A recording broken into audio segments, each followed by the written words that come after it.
Hey guys, GNT here, and today I want to do a quick review of Mighty Number 9, and it's taken a bit longer to get it out than I thought it would because I'm re-recording the audio for it, because I didn't like the way I did it the first time. I kind of rambled on a bit, like I'm doing right now. Anyway, the game Mighty Number 9, it's a game that people have been waiting for what, 3 years? I think it was announced in 2013. Yeah, so for some people like me, it's a fun game, it's great, and it's nice to have, but for others, for some odd reason, they really dislike it. I guess I understand for the people who went and threw in, I don't know, tons of dough on it. Like people who actually donated freaking thousands of dollars, which was weird. I never understand throwing $1,000 or more, but maybe they had it. Again, rambling, like I was saying. I'm gonna stop that.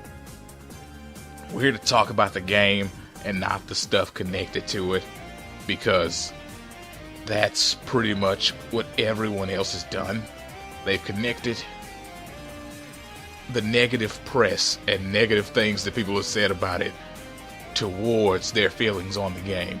That doesn't work for me. I was trying to say with and for at the same time, so I got war. It doesn't work for me. That's what happened. But I'm doing it again. This game, to me, is pretty dang good. But here's the thing about it. Like, I really like it, but for every positive, there's a negative in the same category. That's what's really weird about this game. Like, you could say, the soundtrack is really great at this part, but then in another part, it's like, it's kind of meh. Like the theme for the game, the freaking Beck's theme. I don't know if this is Beck's theme or not. I'm just assuming.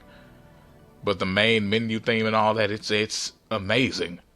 It's an awesome track. But some of the tracks in the game just don't catch you like that one does. And that's how this game, it leaves you with very mixed feelings. Like the visuals. The visuals, personally, I like the way it looks. I like the style.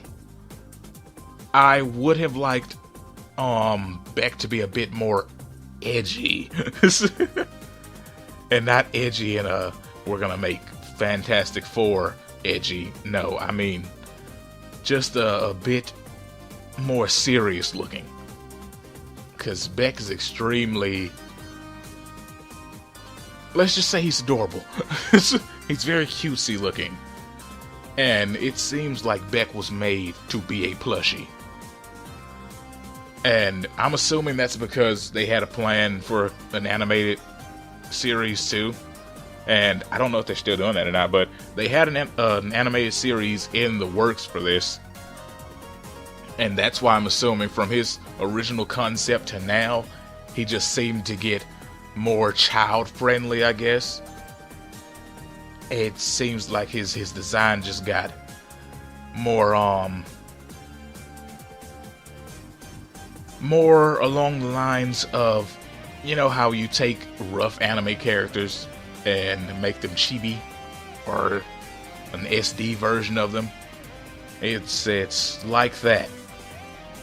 I just really wished that wouldn't have happened, you know? Make him look a little bit more aggressive. I mean, he's running around shooting people all day. But that's just a minor gripe. And here's another thing.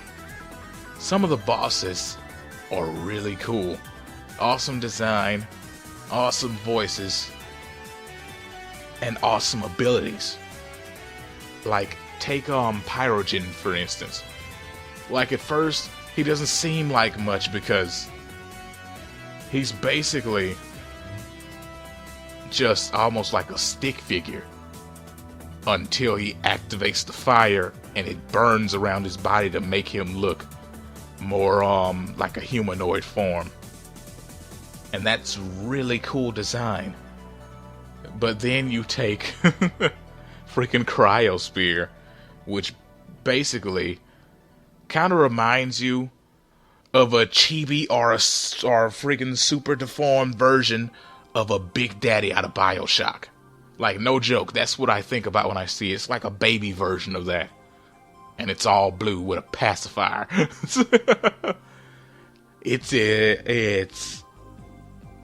It's weird. Like I said, for every positive, there's a negative. They're always equal. Like in stage design, some stages are just wonderful. And then you have stages that are just very plain. You know, it seems like there was nothing going on in the stage. It's almost like the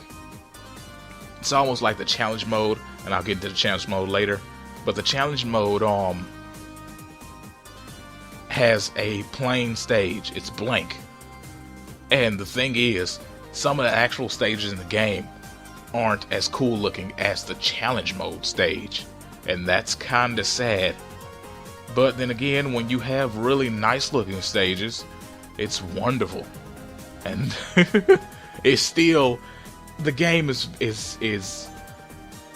like a freaking what's the word I'm looking for? It's almost like it's constantly trying to balance itself out with good and bad instead of just leaning towards one or the other. It's just sitting on a scale. It's like, well, we're gonna throw one bad thing over here, and they're like, oh, the good's picking up a little bit now. Let's throw a good thing over here too.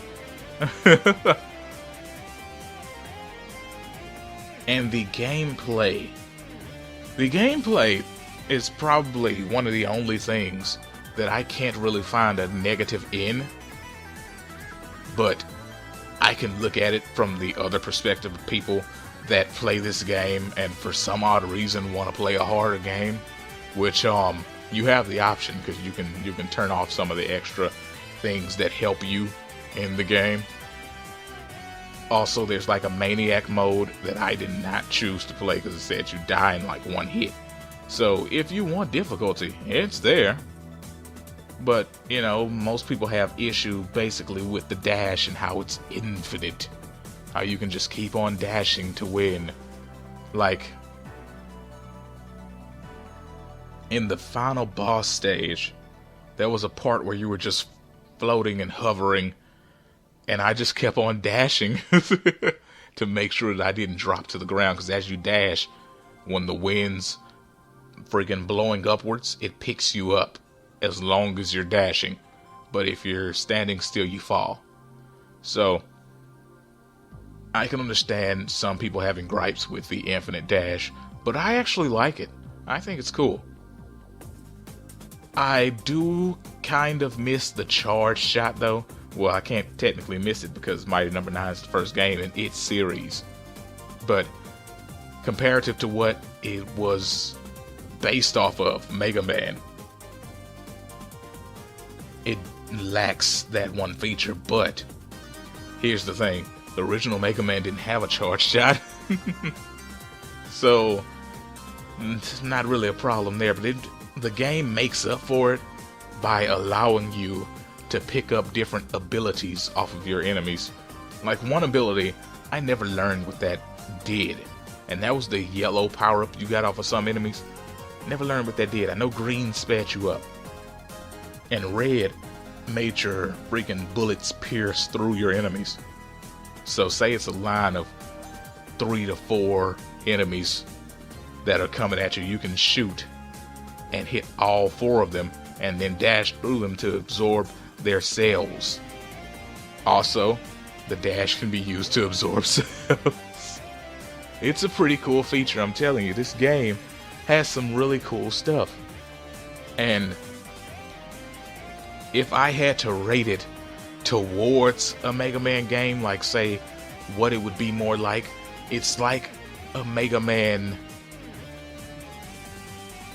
that's in between Mega Man, the original series, and X. You know what I mean? It seems like it wasn't all the way at X's level, but it wasn't as basic as original Mega Man. Is basically what I'm trying to say. So I find it to be a really good game, to be honest. It's really good. It's really fun. I had a blast. I had a hard time putting it down as soon as I picked it up. And that's kind of rare for me now, because these days I usually play a game for like maybe an hour and then just I lose all the want to play it for the rest of that day. You know, I don't have any more feelings towards that game until the next day. But with this game, if I hadn't had to sleep, I would have played it all the way through. And it's amazing to have something like this. To me, I love the game. I think it's a great thing for what it is. And what it is a game on the cheaper side that's basically created for anybody who's a fan of action platformers. And although it has all those bad things in it, on my scale I still have to give it a 4 out of 5. I'm sorry, it's fun to me. And when I play a game, I rate it on how fun it is compared to the issues that you run into. One more thing. There is a frame rate issue at some points. Like if you have too much going on screen at once, it chugs. It really chugs. But that only happened to me when I got to the last stage. The last stage had you blowing up so much crap at once. Well, I mean, technically I didn't have to blow it up, but I did anyway. But when you blow it up, it just chugs. Really bad. You know, I almost thought about dropping the rating after reflecting on the chug. It was pretty dang on awful. But that was just based on going through the regular stages, because there's also a challenge mode that I almost forgot to mention. There's a challenge mode, and it's under the EX mode that has all the extra features. The challenge mode, the co-op challenge mode that's online, the online race mode, the boss rush, and then you have online leaderboards. Basically, challenge mode is a series of little things that you can do extra that just give you a specific thing to do. Sometimes it takes away abilities, so you can't rush through it like you would the story mode. And it's a pretty fun thing. The co-op challenge, which I didn't get to do much of because it's only online, which is a downside, but I understand with this type of game you would need it to be only online. Because if two people were on that screen at the same time playing this, you would literally have to move at the exact same pace. Which actually could be a fun thing. But what I'm saying is I understand why it's only online. And I only got to play it the one time, and it was, oh my goodness, it was so laggy. But I blame that on the person I was with. And because I couldn't get another match, I couldn't get a good reference to how well the online works with other people. But it seems like if you get a good connection, it could be a ton of fun. And the boss rush is basically just, you know, fighting the bosses again. Simple. End of that. And online race, I couldn't even play. Like I said, you can't find anyone online. And that's a shame, because I'm sure it could be a lot of fun. So yeah, that's pretty much it for this game. If I had to rate this in separate parts though, I would say that on graphics, it would probably get a 2.5. Gameplay, it would get a 4. And on freaking sound, I guess I would give it a 3. Yeah, a 3. So altogether, I'd probably say, you know, for me, the overall game is a 4. But with that, you know, combined and put together, it'd probably be around a 3.5. 3.5. Yeah. So, if you're into action platformers, I definitely recommend that you pick this game up and play it. Like, I'm not gonna be that guy that that tells you, no, you shouldn't play it because it's such and such. No, this game is freaking fun. I love it. And you should play it. It's amazing. Also, I guess since with the retail version you get the DLC, I should say something about it. But I kinda want to do a separate video on the Raid DLC. Yeah, I think I'll do that. Yeah, so I'll end this one here. I'd like to thank you guys for watching. I'll see you next time, and peace out.